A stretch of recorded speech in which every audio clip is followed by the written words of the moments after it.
જોજો તો આખા દિવસ જેટલા વિચારો કરો છો ને, 98 વિચાર તો નકામાં જ, કોઈ કામના નહીં, કદાચ માઇનસમાં જતા ઉડતું ઘાતક રૂપ બને એવા વિચારો કહે ને, કોલાનો ઊંધો પાડો છે, બદલો વારો છે, આવા વિચાર. એના માટે આ જન્મ છે. કોઈને મદદરૂપ થાવ, કોઈને આ થાય, એટલે આવા બધા વિચારો છેતરવાના ધંધા. રૂઝવેલ્ટે 1940ની સાલમાં વાત કરી. પ્રેસિડેન્ટ રૂઝવેલ્ટ અમેરિકન, એ હાર્વર્ડ યુનિવર્સિટીમાં ગયેલા પદવીદાન વખતે. ત્યાં બધી વાત કે એમાં એક વાક્ય એમને આ ઉચ્ચારેલું કે અભણ છે ને પાર્સલ ચોરી જશે અને ભણેલો આખી ટ્રેન ચોરી જશે. તે વખતે ટ્રેનનો વ્યવહાર વધારે હતો, કાર તો હમણાં બધી થઈ, રેલ રોડ જ હતા તે વખતે. એટલે આ તે દ્રષ્ટાંત આપેલું અને વાત સાચી જ છે. હા, ભણીને આ જ ધંધા કરે, લોકોને ઊંધા પાડવાના, છેતરવાના, ઉલ્લુ બનાવવાના, બી કાંઈ વાત જ નહીં. કોઈને ખબર ના પડે એ તો ઉલ્લુ બનાવવાનું, બધું પોતે એવી ગોઠવણી કરીને ઉપરથી એને લાગે શું સેવા કરી, એનો નીચોઈ નાખી, એવું બધું કરે. તો જે આપણે આ યોગી આપાએ દ્રષ્ટિએ અમદાવાદના એક આપણે ઇન્કમટેક્સ કમિશનર હતા, એને યોગી આપા માટે કહ્યું કે યોગી આપા કેટલા ભોળા, કેટલા નિર્દોષ. 2 વર્ષનું બાળક પણ એમની આગળ ચાલાક લાગે.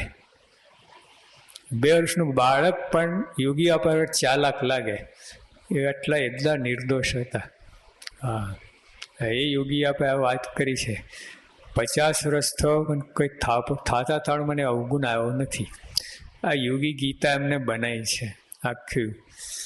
હવે આવા છે જેને કે સિદ્ધ પુરુષ, જન્મજાત સિદ્ધ, પછી નથી થયા. પ્રમુખ સ્વામી અહીં જન્મ્યા પછી સિદ્ધ નથી થયા, જન્મજાત સિદ્ધ પુરુષ આવ. હા, તો આપણે શું ખબર પડે એમાં? આપણે તો બીજા સ્ટિયરિંગ કરે આપણી આખી ગાડી જ છે ને. હા, બીજો સ્ટિયરિંગ કરે તમારી ગાડી, તમને નચાવે, એના પ્રમાણે આપણે ચાલતા હોઈએ છીએ. જ્યાં બધા કપડાં બધા પહેરો છો ને, તમારી પસંદગી નથી, યાદ રાખજો. કોકને બીજાને જે રીતે ગમે એ રીતે તમે પહેરો છો. તમને ગમે નથી પહેરતા, બીજાને ગમે ને એ રીતે તમે પહેરો છો. તમને જો તાઈ પસંદ કે બધા ચડ્ડી પહેરીને જ ફરે. આટલી ગરમીમાં, તાપમાં હું આ કોથરા ચડાવવાનું? પણ બીજાને ગમે છે કોથરા, એટલે તમે કોથરો ચડાવો છો. આવું એટલે આવું કેટલું હોય છે. બીજા લોકોને ગમતું હોય ને, જો અભાવ ગુણ પણ એવું જ છે. બીજાને ગમે એટલે તમે અભાવ ગુણની વાતો કરો છો. ભગવાનને ગમે નથી કરતા, ભગવાન ગમે છે અભાવ ગુણની વાત એ નથી જોતા. લોકોને ગમે ને, જેની સાથે રાત દિવસ ભેગા રહેવું પડે એટલે એડજસ્ટ થવું પડે. લો, હવે આમાં એડજસ્ટ ના થવાય. તો જીવ નાશ પામે છે. દેહ તો દેહને સગવડ રહે, પણ જીવ નાશ એનું શું? એટલે ટૂંકની અંદર આપણે આવો સત્સંગ મળ્યો છે. આપણે આ એક કથા વાર્તામાં આ કેટલી સુંદર કથા છે. જો બરાબર તમે ગુણગ્રાહી થઈને અને એકદમ પાન કર્યું તો એટલો આનંદ, જીવ એટલો આગળ વધે ને. તો બેઠા, બસ આમ ચોરામાં બેઠા, એ તો બેઠા. સમજાય તો ઠીક, ના સમજાય ઠીક, યાદ રહે તો ઠીક, ના રહે તો ઠીક, ગરબર ગોટા પ્રભુ મોટા, આવું ચાલે. આટલી આ શ્રાવણ મહિનાના આવા કથા કરનાર હોય, આ કંઈ એક દિવસની વાત નથી. આખી જિંદગીનું બધું કેટલું ભણા છે, કેટલું મનન ચિંતન છે, કેટલો અનુભવ છે, મોટા પુરુષના વાક્યો વાંચન બધું છે, એનો સમન્વય રૂપે તમને આપ્યું છે.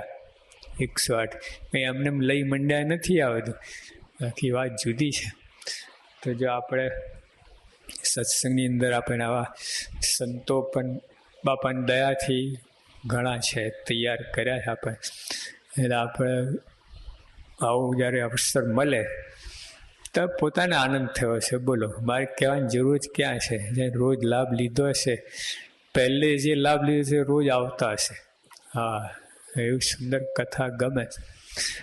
કોઈ સંજોગ હોય ના એ વસ્તુ, પણ આમ રુચિ થાય.